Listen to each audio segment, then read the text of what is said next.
சித்தர் பூமி. அனைவருக்கும் வணக்கம். ஏழ்பி அஸ்ட்ராலஜர் டாக்டர் சாந்தி தேவி ராஜேஷ்குமார். இந்த நாள் இனிய நாளாக அமைய வாழ்த்துக்கள். நிறைய பேர் இந்த சனீஸ்வரனுக்காக நிறைய பரிகாரங்கள் கேட்குறாங்க. இப்போ அதை பற்றி தான் ஒரு முக்கியமான நிகழ்வு, அதுவும் இந்த மாதத்தோட தொடர்புடைய ஒரு நிகழ்வு, கார்த்திகை மாதத்துடன் தொடர்புடைய, அதுவும் சபரிமலை ஐயப்பனினுடைய தொடர்புடைய ஒரு நிகழ்வை பற்றி தான் நம்ம இன்றைக்கி பேச போகிறோம். இந்த சனீஸ்வரனுடைய தாக்கத்திலிருந்து விடுபடுவதற்கு நிறைய பேர் எங்கெங்கேயோ போய் அலையணும், திரிஞ்சு நிறைய நிகழ்வுகளை பரிகாரமாக பூஜைகளாக செய்கிறாங்க. பட் இதில் ஒரு உண்மையை நம்ம என்ன புரிஞ்சுக்கணும், இந்த சபரிமலைக்கு மாலை போடுவதனுடைய மகத்துவம் என்ன அப்படின்னா, இந்த சனீஸ்வரனுடைய தாக்கத்திலிருந்து நம்மளால் சுலபமாக விடுபடுவதற்கான ஒரு எளிய வழி என்ன அப்படின்னா, சபரிமலைக்கு மாலை போட்டு போயிட்டு வர்றதுங்க. ஒரு மண்டலம் விரதம் இருக்கிறது. இது ஒரு வேடிக்கை, இது கதையா புனைக்கதையா அப்படிங்கிறதெல்லாம் நம்ம ஆய்வு செய்ய வேண்டாம். அதில் உள்ள கருத்துக்களை மட்டும் நம்ம எடுத்துக்கலாம். இந்த சனீஸ்வரன் ஐயப்பனுக்கிட்ட பேசுகிறார். அவருடைய பக்தரை ஒருத்தரை பிடிக்க போகும்போது அவர் ஐயப்பன் என் பக்தனை எதுவும் பண்ணக்கூடாதுன்னு சொல்லும்போது, என் பக்தர்களாக வருபவர்களை நீ பிடிக்கக்கூடாதுன்னு சொல்கிறார். அப்போ இல்லை, அது எனக்கு விதிக்கப்பட்ட கடமை, ஏன்னா அவங்களுக்கான தண்டனையை நான் தானே கொடுக்கணும், எனக்கு நீதியை கொடுக்கக்கூடிய நீதிமானாக எனக்கு பொறுப்பு கொடுத்துருக்காங்க, அப்போ அதை நான் என்னுடைய காலகட்டங்களில் நான் அவங்களுக்கு அதுக்கான தண்டனையை நிறைவேற்ற வேணும்னு சொல்லும்போது, நீ பிடிச்சு அவங்களுக்கு தண்டனைங்கிறது தர வேண்டாம், நீ என்ன கொடுக்குறியோ அதை விருப்பத்தோட என்னுடைய பக்தர்கள் செய்வாங்க அப்படின்னு சொல்லிட்டு, என்ன தேவை, சனீஸ்வரன் ஒருத்தரை வதைக்கணும்னு ஆசைப்பட்டார்னா அவங்கள ஒரு சுகவாசியாக ஏதாவது ஒரு நிகழ்வுக்குள்ளே இழுத்து விட்டு அவங்கள அவஸ்தைகளுக்கு உள்ளாக்குவார். அப்போ இந்த நிகழ்வு நடக்காமல் இருக்க என்ன பண்ணணும், எளிமையை விரும்ப வேண்டும். இதுதான் முதல் முக்கியமான ஒரு பரிகாரம். சனி பகவானுக்குள்ள முக்கியமான பரிகாரம் என்னென்னா, அவர் ஆடம்பரத்தை விரும்பாதவர், எளிமையாக இருக்க வேண்டும், கஷ்ட நஷ்டங்களை தாங்கி கொள்ள பழக வேண்டும். அப்போ இதை சபரிமலை ஐயப்பனுக்கு மாலை போடுறவங்க அத்தனை பேருடைய நிகழ்வுகள்லையும் நீங்கள் தெரிஞ்சுக்க முடியும். கல்லும் முள்ளும் காலுக்கு மத்தை, காலில் செருப்பணியக்கூடாது. சனி பகவான் செருப்பு, அதனுடைய சனி பகவானுடைய காரகத்துவங்களில் முக்கியமானது ஒன்று அப்படின்னா அந்த காலனி அப்படின்னு சொல்கிறது. முதல்ல அந்த காலனியை திறக்கிறாங்க, செருப்பு போட மாட்டாங்க மாலை அணிஞ்சா. அடுத்து பச்சை தண்ணீரில், அதுவும் இந்த கார்த்திகை மாதத்துக்குள்ள விசேஷம் என்ன அப்படின்னா, விருச்சக மாதம்னு முன்னாடி நிறைய நிகழ்வுகளில் பார்த்துருக்கோம். இந்த விருச்சக மாதத்தில் அனுஷ நட்சத்திரமும் அந்த விருச்சகத்துக்குள்ளே தான் இருக்குது, சனீஸ்வரனுடைய நட்சத்திரம். அப்போது இந்த காலகட்டங்களில் அந்த சனி பகவானுடைய ஆதிக்கம் நிறைந்த ஒரு நிகழ்வாக இருக்கக்கூடிய இந்த மாதம் அவங்க சனி பகவானுக்கு பரிகாரமாகவே அவங்க மாலை அணிந்து, அதுவும் சனி பகவானுக்கு உள்ள நிறம் என்னங்க, கருப்பு நிறமும் நீல நிறமும் தானே. பாருங்கள், சபரிமலை வாசனுடைய அந்த ஆடை, எந்த ஆடை அதிகமாக பயன்படுத்துவாங்க, கருப்பு நீலம் தான் அதிகமாக பயன்படுத்துவாங்க.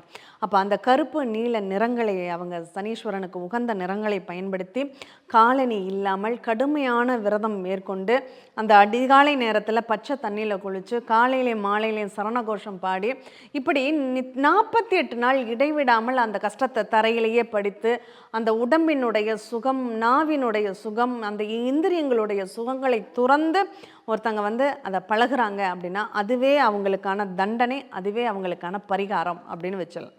அப்போ இந்த ஒரு அற்புதமான ஒரு தத்துவத்தை உணர்த்துவதற்காகவே இந்த கார்த்திகை மார்கழி மாதங்கள் இந்த 48 நாள் அந்த விரத முறைகளை கடைபிடித்து, யார் சபரிமலைக்கு அதுவும் பாத யாத்திரை நடந்து போய் அந்த மலையில் கரடுமுரடான ஒரு பாதைகளை எல்லாம் பார்த்து அவங்க தரிசனம் பண்ணிட்டு வர்றாங்களோ, அவங்களுக்கு என்ன கிடைக்கும், சபரிமலையில் இருமுடி கட்டிட்டு போவாங்க, அங்கே போய் நெய் தேங்காயை உடச்சிப்பாங்க, அந்த நெய்யை வாங்கிட்டு வருவாங்க, அங்கே உள்ள பச்சரிசி கட்டி கொடுத்த பச்சரிசியை கொண்டு வருவாங்க, கொண்டு வந்துட்டு சர்க்கரை பொங்கல் வச்சு இனிப்பாக சாப்பிட்டுட்டு அந்த விரதத்தை பூர்த்தி செய்வாங்க. கரெக்டாக?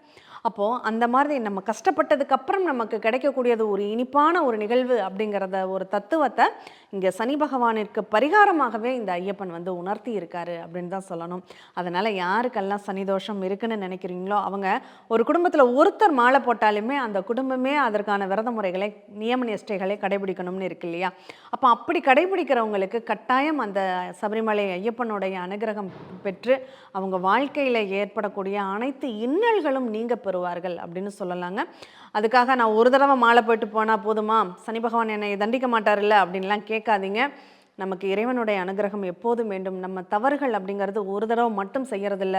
ஒருத்தரை மனசளவில் காயப்படுத்தியிருப்போம், ஒருத்தரை உடல் அளவில் காயப்படுத்திடுவோம், ஒருத்தரை யாருன்னே தெரியாமல் கூட நம்ம ஒரு ஆத்மாவை காயப்படுத்தியிருப்போம். அப்போ அந்த மாதிரியான தவறுகளுக்கு பிராயச்சித்தம் அப்படிங்கிறது வருஷத்தில் ஒரு தடவை, அதுக்காக தான் வருஷம் ஒரு முறை அப்படிங்கிறத கொண்டு வந்திருக்காங்க. வருஷத்தில் ஒரு முறை நீங்கள் அந்த விரதத்தை கடைபிடிக்கிறீங்கன்னா, உங்களுக்கு 7 சனி நடந்தாலோ, அஷ்டம சனி நடந்தாலோ, அர்த்தாஷ்டம சனி நடந்தாலோ, கண்ட சனி நடந்தாலோ, எந்த சனி நடந்தாலும் நீங்கள் பயப்பட வேண்டிய அவசியம் இல்லை. அந்த சனி பகவானுடைய தாக்கம் உங்களுக்கு எப்போதுமே இருக்காது. சனி பகவான் நெருங்காத ஒரு நிகழ்வுகள் என்ன யார் அப்படின்னு சொன்னால், விநாயக பெருமான், ஆஞ்சநேயர், பைரவர், சாஸ்தா. இந்த சாஸ்தான்னு சொல்லும்போது, இங்கே ஐயப்பன்னு சொல்லும்போதே நம்ம ஊரில் ஐயனார் அப்படிங்கிறவங்க தான் ஞாபகம் வருது. சரி, ஐயப்பனுக்கு விரதம் இருந்து போகிறாங்க. மற்ற காலகட்டங்களில் என்ன பண்ணலாம்? ஐயனாரை வழிபாடு பண்ணலாமா? தாராளமாக பண்ணலாம். இந்த காடந்தேத்தி ஐயனார்னு ஒரு ஐயனார் இருக்கார் திருவாரூர் மாவட்டத்தில். இந்த காடந்தேத்தி ஐயனார் இந்த சனி தோஷ பிரீத்திக்கும் இந்த சனி பகவானால் ஏற்படக்கூடிய இன்னல்களுக்கும் அங்கே சனிக்கிழமை அன்னைக்கு அந்த குளத்தில் நீராடி அங்கே காடந்தேத்தி ஐயனாரை வலம் வந்து வேண்டிக்கிறாங்க அப்படின்னா அவங்களுக்கும் அந்த சனி பிரீத்திக்கான பரிகாரமாக அமையும். ஏன்னா அங்கே வந்து நலனுக்கு கலிதோஷம் தீர்த்த ஒரு இடமாக அங்கே இருக்குது. அதனால் அந்த காடந்தேத்தி ஐயனாருடைய தன்மை அப்படிங்கிறது அவ்வளோ விசேஷமானது.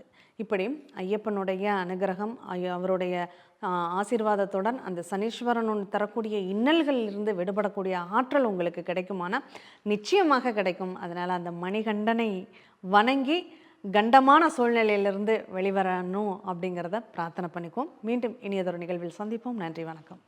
ஜோதிடத்தின் பரிணாம வளர்ச்சி ALP ஜோதிடம். இதை படிங்க, உங்கள் வாழ்க்கை உங்கள் கையில்.